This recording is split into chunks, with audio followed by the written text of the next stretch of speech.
Alright lads and lasses, I'm Xcentric Racer and we are here on Forza 7 for another XFRS. Yes, it's been a little while, I do apologise for that, I've been doing a lot of assignments. Anyway, we have got here D-Class cars and that's it, just an open D-Class restriction. There's a lot of bumping around.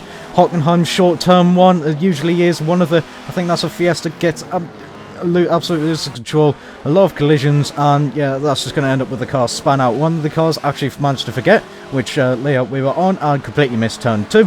We're following the the Vauxhall Corsa, and on this back straight, the Corsa had a decent amount of handling, and you know, it was a good overall car, this chaff machine. As I tend down onto the sort of the Hockenheim drag strip, it's having to fend off from, I think it's a Honda powered 2CV. It was bloody loud when I was having to. It's bloody loud, I can tell you that much. Especially when I was in the Mason. If I was anywhere near it, that's all I could hear. Anyway, as we through this long sweeping left hand at the 2CV, goes massively on the brakes just to not tag the Vauxhall Corsa. It's going to lose a couple of positions. It's on the going through around the outside, I think, of the MG, sorry, and it's still stuck on the outside of a Mazda MX-5. That MX-5 actually having a lot of handling, but really did struggle down the straights. It is, I believe, yeah, that is almost full wide, heading onto lap 2, led by a Sandman, as it's going to have to go very wide. The little MG is diving through on the inside, getting a couple of cutbacks, allowing it to get position. There's still 3 wide, bumping and shoving. They're literally door to door, 3 wide. The Sandman, I think, gets a little bit of a tag and just loses all those positions. A couple of cars get Forza glued further back. I think it was a 2CV and there, spins around. Yeah, there was just a lot of chaos. The Corsa did manage to make their way through it nicely. However, just go a little bit too late on the brakes. I think they may have locked ever so slightly, I'm not too sure, but just lose a lot of time to that MG, but only loses time, does not lose a position. The Sandman that led a little bit of a field, a little bit of a train, is now at the back of a train, and is having to try and fight their way past, going almost 3 wide, a little bit up ahead with the old Fiesta, losing out a lot of time there. The Panovan, I think, got a slight tag from the Elan there, spitting it massively sideways, however does manage to get the car under control. A Mark II Golf and the Elan are both throwing it up the inside. The Sandman goes over the curb a little bit and is just going to lose a little bit of control as it heads now onto lap 3. So it loses a little bit of time there, however it does actually have a good amount of straight line speed, overtaking the MX-5 and a Elan. The MX-5 is having to defend from that Elan, being on the inside of turn 1. It's still alongside as a couple of cars further up go massively wide. The MX-5 though has a little bit more speed than that Elan. Absolutely throws it on the inside of the Sandman, gets it stick. That was just so clean and just so efficient. Just absolutely threw it up the inside. The Elan not quite able to follow that MX-5, however, as it can't actually find a way past. It was a little bit too far back to try and get a position past the Sandman, and that 2CV Tech is now actually starting to find its way back into this little field. The Sandman getting a huge slide. This is now heading onto the sort of the Hockenheim drag strip. The Elan trying to find a way past us. They're on the outside of this fast right-hander gravel corner, but it's not able to do anything about it. And now the 2CV is in the fray, going to be on the inside of that Elan through this left-hander, and is able to get that position against the Elan, and is now going to start chasing down this rusty Sandman. A little bit up, one of the RX3s gets a big sideways moment through the little S's here.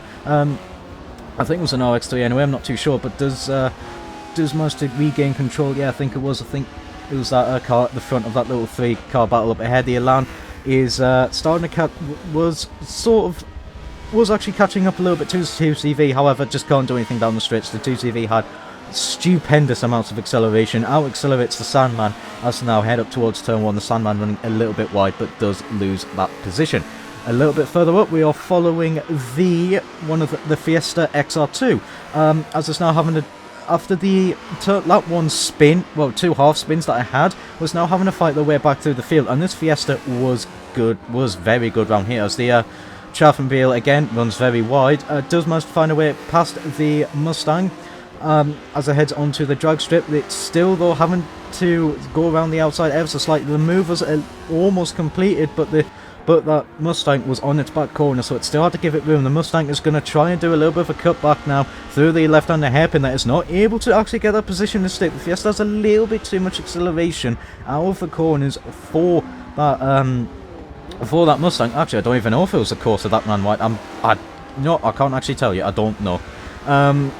So I may have accidentally called the wrong car, locking up on the brakes. I haven't a clue. Anyway, a little bit further up, a pink RX-3 is having a fight with one of the Nissans. I think if I remember my Nissans correctly, it's a 240. Yeah, the 240 had a lot of straight line speed, was a handful through the corners. This Fiesta had a very, very good run. Just going to try up the inside of the RX-3. Not able to quite get the position as the Nissan goes for a huge slide out of turn 2. That's going to allow the RX-3 to go round the outside, but can't quite get the position to stick. They get a little bit connected, the Mazda and the Nissan. However, they just back off, allow the Nissan to get back onto the track. The Fiesta is now going to be on the inside through this sort of double right-hander here, sweeping into one onto the drag strip, and the Fiesta does get a position against the RX-3, but the RX-3 was still alongside it for a little while. However, as it went to the corner, it wasn't quite able to do it. As those cars had a little bit of connection, it actually brought the Mustang, the Mark II Golf, going around the outside, actually goes past the curbs, just to go get the position against the Mustang and one of the RX-3s, so of this golden blue one. The Fiesta running a little bit wide around the penultimate corner does still actually get a very good run. If you run a little bit wider there, you can actually gain a fair amount of time by going there, and you can see the Fiesta just runs away a little bit. The Nissan and the RX-3 did get a little bit connected around the final corner. That's going to allow the Fiesta that goes on massively onto two wheels to run away a little bit, and as that Fiesta ran away, these guys still fought. The MX-5, the red MX-5 and the Mustang there get a little bit connected. The MX-5 does let off though to let the Mustang regain control. At the front of this little train is both the RX-3s, with the Nissan getting another huge slide through that fast left kink there. It's not quite able to regain in positions. Is again going to go for another slide, but there's a Mark II Golf on the inside this time. It's going to get the position against the Nissan, as again it goes for a huge slide through this fast right-hander, or I can't speak properly apparently. The Mustang is trying to find a way past, can't quite do it through that left-hander. The Nissan was on the inside of one of the RX-3s there, but wasn't actually able to get the position. The RX-3 had good enough acceleration, good enough handling. It's going to try up the inside around the penultimate corner, not quite able to do it however, and it's just going to have to fall back. It's going to get a huge slide in front of the Mazda MX-5 there. However, the MX-5 does not actually have the acceleration of that 240, but is still going to be alongside as they're now heading up towards turn 1. The MX-5, having a lot more cornering, is able to scythe it up the inside, of that white Nissan, and is able to keep that position against it. And yeah, it was just a clean overtake. The Citroen 2CV is also now starting to get drawn into this little fight. Both the RX-3 started to run away a little bit. The Nissan that we're following is starting to catch up to that MX-5. Going to try and find a way past them in the inside of this left kink. It's a huge drift through that left kink. Again, it's big on the brakes and just completely drifts the next two left-handers. Almost does a little bit of a half spin, and that's going to lose it 2 positions. Almost loses it to the 2CV, and the Mustang is having to go around the outside of a very slidey car. One that the sort of the blue and brown RX-3, however, does run a little bit wide, goes across the gravel trap, and it loses a lot of speed and a lot of positions as well. Now at the back of this little train, having to try and find a way past that Nissan yet again. The Nissan just blocking it. However, it's going to leave a little bit of a door open for the RX-3 to throw it up the inside. The Nissan can't really do much about it because that RX-3 just has so much more turning, a lot more grip than it. Up ahead, the 2CV out accelerates one of the red Mustang there, and is able to get the position. The 240 tries to go up the inside to get a little bit of a tag. The Mazda goes a little bit wide, however it gets onto the back safely and is just not able to actually get the position. A little bit further up, we're following the MG that was in a little bit of clear air for the time being. However, was actually starting to catch up to the Ferrari and one of the 3 Cortinas that were at the front. This MG started, I think, towards the back. I can't remember exactly. However, was managing to make their way nicely through the field, just picking their opportunities well, and is now having to try and find a way past that green Ferrari. The Ferrari, having a good amount of acceleration, was a little bit of a handful through the corners, and the MG is going to spot an opportunity, go up the inside, does actually outspeed that Ferrari, ending up to turn 1 at Hockenheim here. It's still too wide though. That Ferrari managed to keep it onto the road, and no, is still keeping the position against the MG. However, the MG is going to outpace it eventually into turn 2, and is going to get that position against the Ferrari, but the Ferrari is going to try and fight back with a little bit of a cutback, has better initial acceleration. That's going to make it too wide yet again. It's still too wide, not quite being able to gain the position. The Ferrari's going to go brave around the outside, is going to get the inside through this section, is going to almost keep it to stick. However, the MG is firing back, doing a sweet cutback onto the inside of that Ferrari. Is going to be the inside for both of these, for those 3 right-handers, but the Ferrari is still there. It is still too wide. They've just swapped positions as the Ferrari has the inside line for this left-hander. The MG is still on the outside. It's still too wide.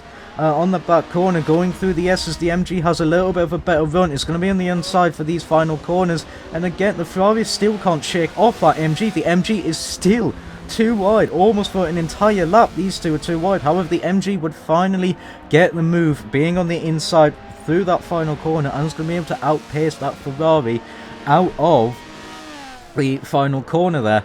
And yeah, is going to be able to keep that position against the Ferrari. The Ferrari is trying though to fight back from it, and it's going to have a little bit of a sniffer on the outside, but is not going to be able to quite do it.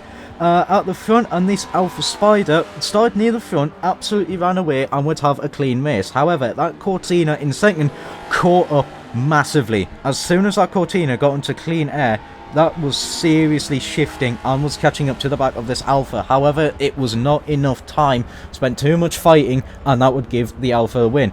Yeah, Hockenheim was a brilliant race. It was good fun to watch. So Invisible AK would win, Carver would take second, and Gliska would take third with both. So it's a Cortina 2-3 with Visible AK taking the win with the Alfa Romeo.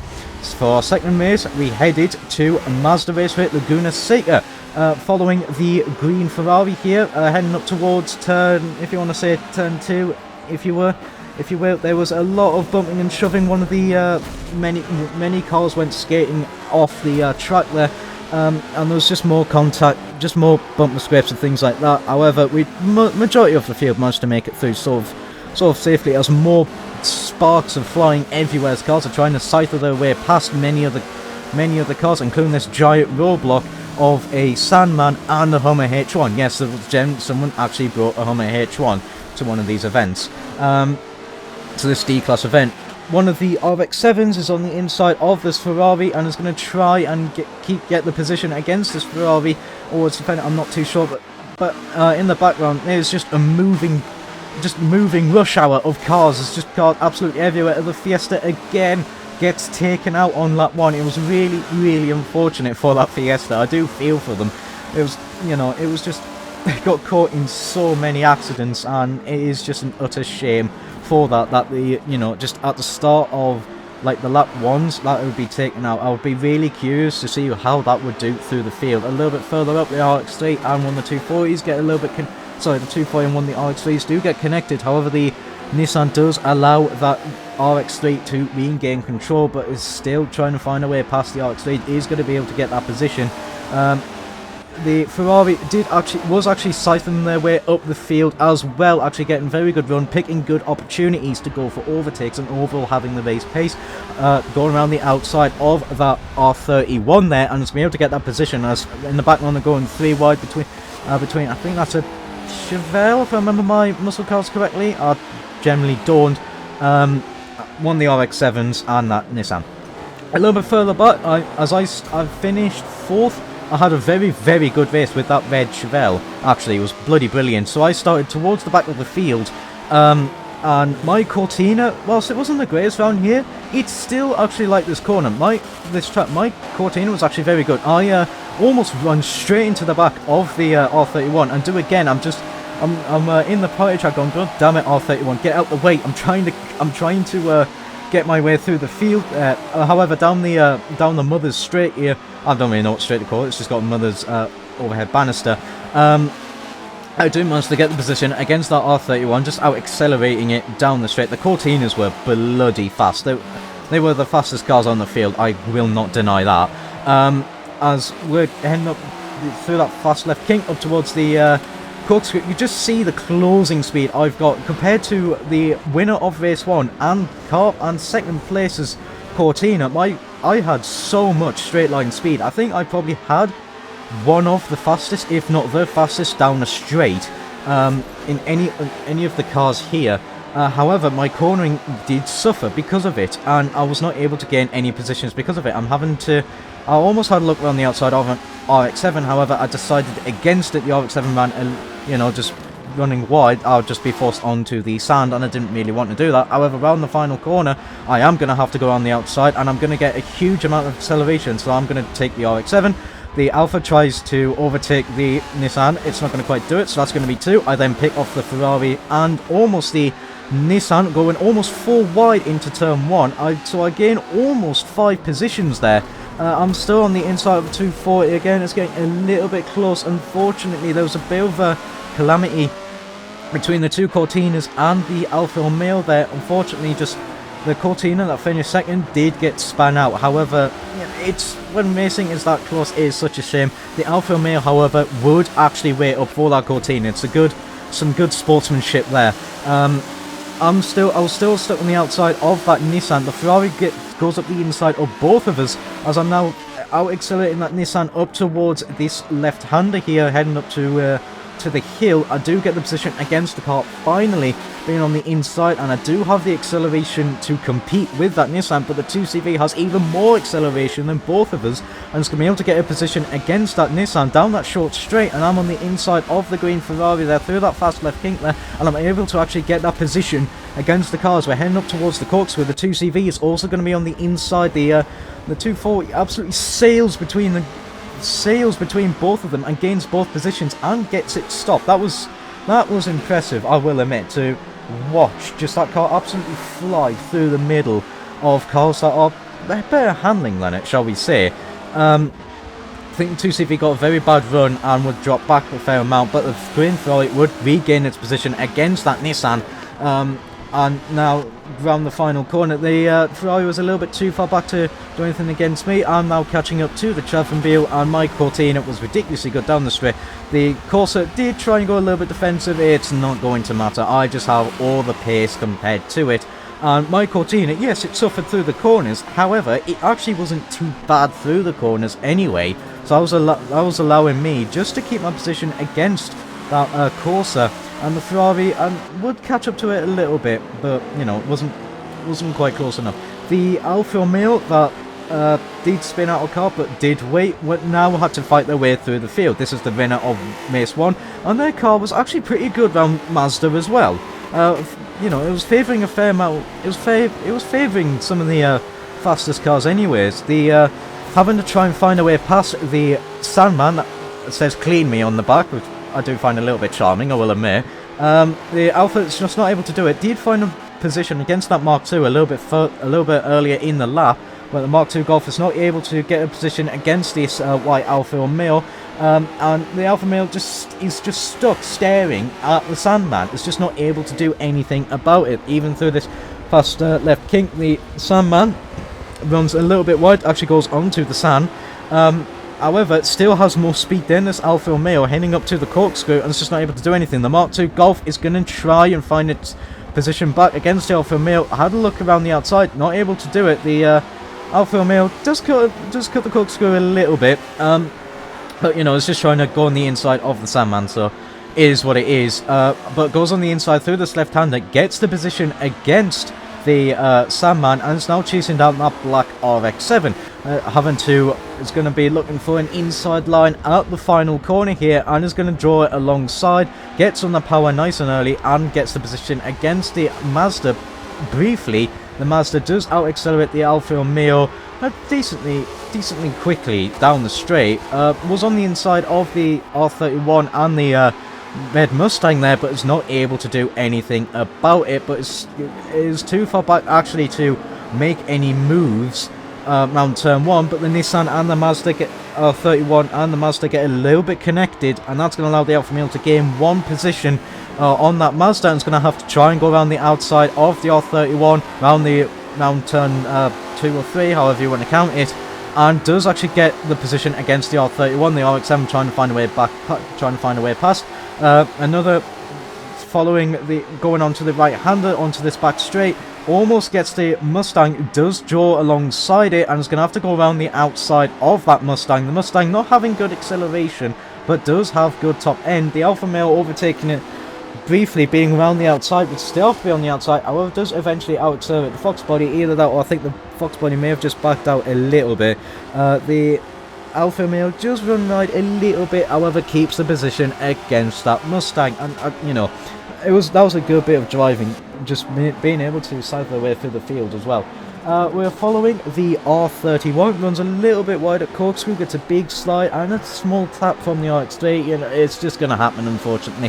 The RX-3 couldn't do much. However, the Nissan only loses a couple of positions, but is still in a fight. Up ahead, a Fiat, I think that's a Fiat Dino, clips the tyre bundle on the inside and goes for a spin.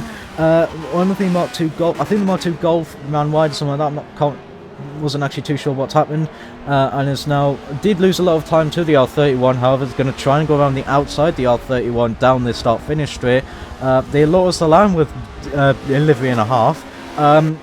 You know, it does have the initial acceleration of the Skyline. It's a good round the corners. It's a good handling car as well. However, it does not have the top speed. Both the R31 and the Mark II Golf are going to be able to go up the inside, and it's going to keep the inside at turn 1. The Mark II Golf having all the turning against this R31 is going to draw it alongside, being on the inside at the hairpin there, but it's going to be on the outside for this right-hander, but it's not going to matter too much. That Golf has good enough handling that's able to get the position against the R31. The Lotus Elan is also trying to follow suit what that Mark II Golf did, trying to go a little bit on the outside through that right-hander, but it's not quite able to do it. The Elan just does not quite have the pace that that Mark II Golf did. The RX-7, the black RX-7 actually then joins in this fight. The Elan goes on, does a nice cutback actually on that RX-7. Is going to be on the inside for the R31 as well, but you know, just does not have enough acceleration to keep it alongside. The R31 goes across the sand, is going to lose a little bit of time. The Elan goes even more across the sand, and the RX-7, because of two mistakes that happened, sorry, it's going to be able to claim both positions. I swallowed on spit, that's what happened there. Excuse me. However, the RX-7 would start to run away a little bit compared to these two. The Elan then goes a nice sweep move around the outside of that left-hander against the R31, and the R31 just can't do anything about it. The the Elan has too much handling. At the front, and the MG managed to make their way much better through the field and would go on to take the win. The MG was driven very well. Yeah, sure, dips a wheel across the sand there and almost loses it, but it's on the cooldown lap, so it doesn't matter. But yeah, the MG did like this track a lot, so Impega would win with it. I would climb my way up to second with my Cortina, and Rabbit would take third with, I think it is the Chevelle. I do apologise if it is not. For our final race, we headed to Suzuka West. Yeah, this track quite narrow at the start. You can see that is just a giant moving car park of vehicles just not being able to go anywhere and on the track. I'm on the inside of that red Chevrolet. I've been battling that Chevrolet for almost the entire evening. It was such good fun to battle with that car. It was some great racing as well. There's many cars on the inside, as again that Fiesta Mark II just again has another accident. Just gets pushed to the inside tyre bundle of turn 2 there. It's just so unfortunate for that Fiesta. Had such bad luck, but that car was actually very good as well. The Sandman running very wide out of that right-hander, going to go across the gravel trap. I'm having to battle with one of the Cortinas, that Cortina having a lot more handling than me, but nowhere near the speed or the acceleration. As we're now going up to this left-hander, the Hummer goes across the grass and is going to stop just to make sure people go through safely. Again, that's some good driver skill there, not just to cause a massive crash. I wish public hoppers were like that. Anyway, my Cortina, you could just, I had so much speed on it. My Cortina was unbelievably quick round Suzuka. I think it was actually the fastest car by a decent margin, as I'm having to be on the inside of, if I remember correctly, this is Spoon.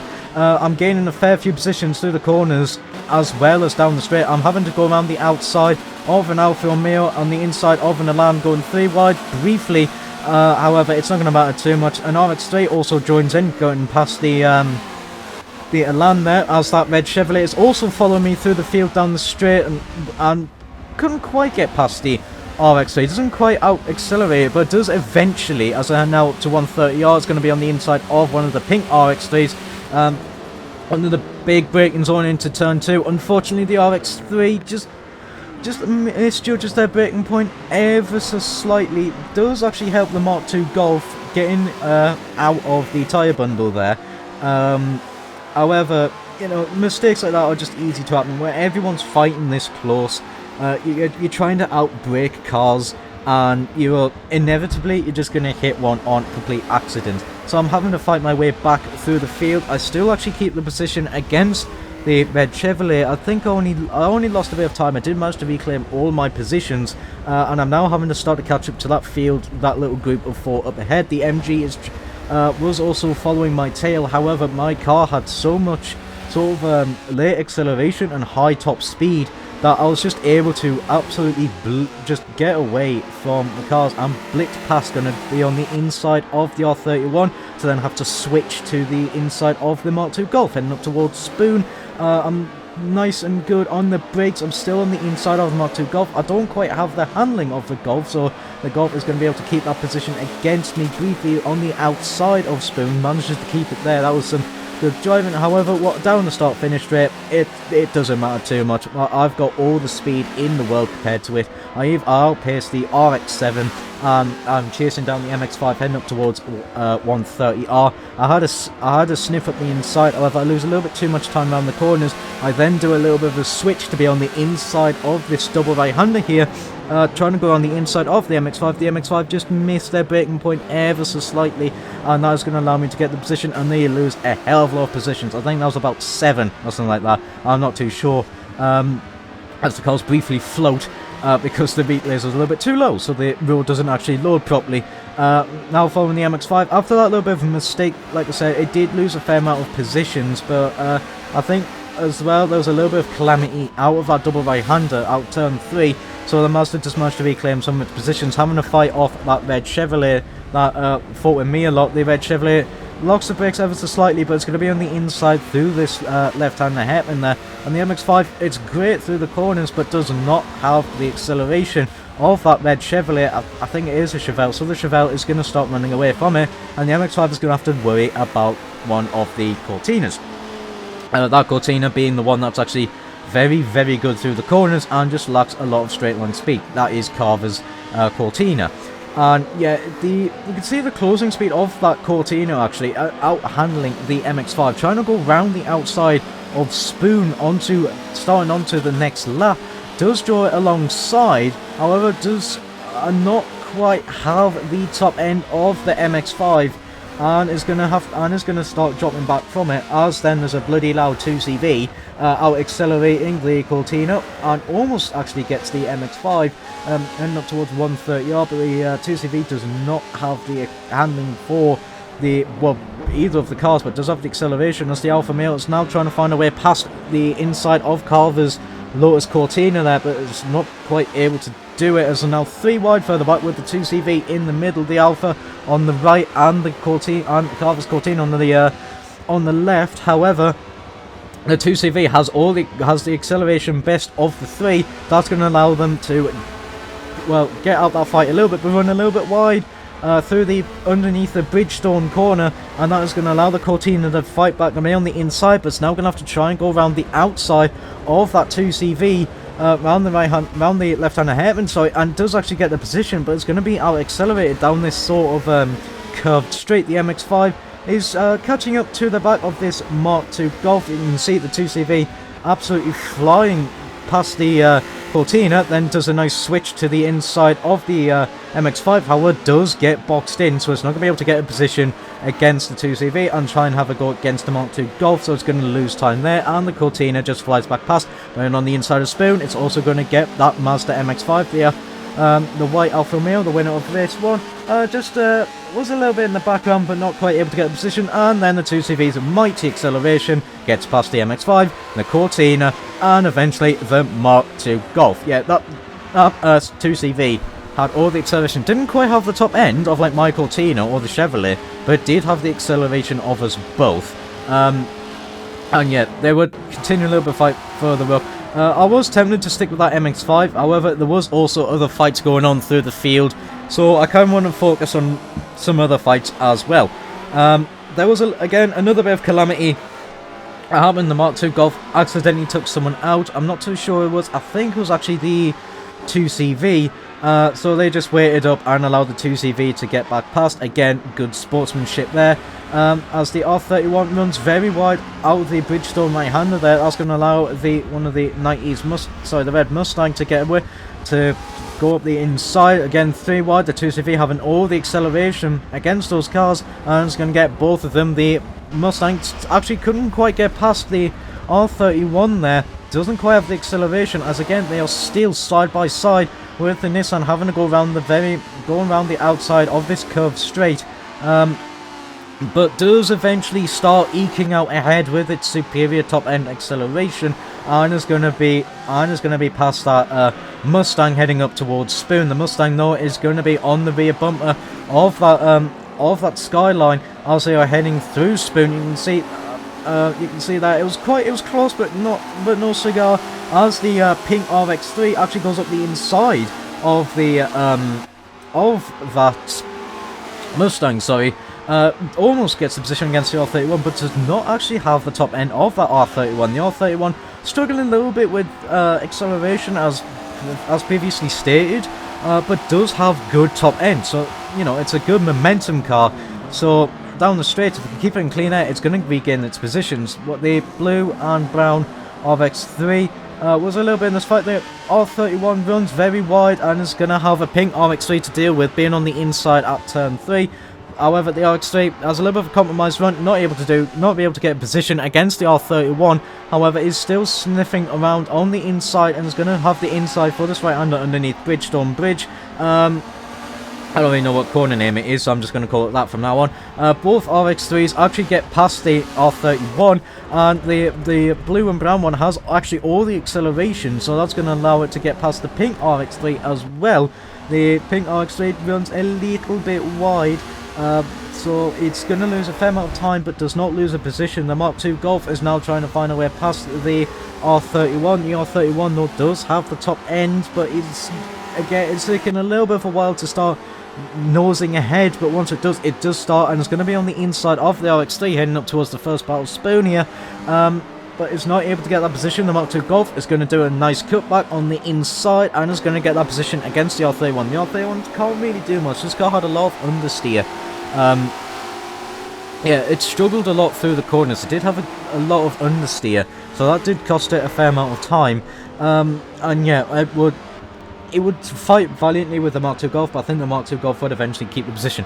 At the front, this was for the battle for the lead between one of the Cortinas, my Cortina, and that green Ferrari. Us three were running away a little bit at the front. However, there was that MG was sort of there in the background just in case a big mistake happened, would be able to gain a advantage. I just wasn't able to find a way past this Cortina. The Cortina that is currently leading had a lot of low-end acceleration, had a lot of initial acceleration. It just lacked a lot of top-end acceleration. I think once we got to about 90 miles an hour, that's when my Cortina started to pull. As you can see down the curve straight, my Cortina, like a little bit on the camera angles, my Cortina did start to pull, and you know, I'm a lot later through the on the brakes compared to the leader. However, I just go into the back of the Cortina. I didn't want to do a punt and pass, sorry. So that's just going to have to yield the position back. The green Ferrari is on the inside of my Cortina, but does not have as good overall acceleration as I do, so is not able to actually get second. So Gliska would win with one of the Cortinas, I would take second with my Cortina, and Time to Die Zombie 2, or Edu, would take third in that green Ferrari. So yeah, the Cortinas were very, very good, at least one of them appearing on the podium. And yeah, it was this week. There was a fair amount of a little bit of mistake, but that's just going to happen in lower classes when there's just so many cars all over the place. There's just going to be a lot of incidences and things like that. But yeah, it was good amounts of fun. My Cortina was absolutely brilliant. I loved it. Like I said, it struggled a little bit on the handling front, but the acceleration and that top end acceleration especially was absolutely incredible and was just everything that I needed in my car. And yeah, it was, I think at the final track, it was about a second faster than any other car on the field. It was seriously good. And yeah, I can't recommend it enough. It was a great car to drive. However, that's going to be it from me. I hope you enjoyed this. Yes, like I said, it's been a little while since I did one of these. I do apologise for it. Like I said, I've been having to catch up with college assignments and things like that, so uploading is going to be a little bit skew with. I'm going to try my best though to get these videos out for you to enjoy. However, that's going to be it from me, and if you want to take part in these events, first link in the description as usual will be the Discord where this takes place. Give yourself the Forza 7 role and you'll be able to see the FM7 community races, and just leave your Xbox gamer tag down there. Alternatively, if you want to join my Discord, that will be the second link in the description in case you want to say hello to me. It's up to you, I'm not really one to judge if you don't. However, like I said, that's a bit from me, and until next time, ciao for now.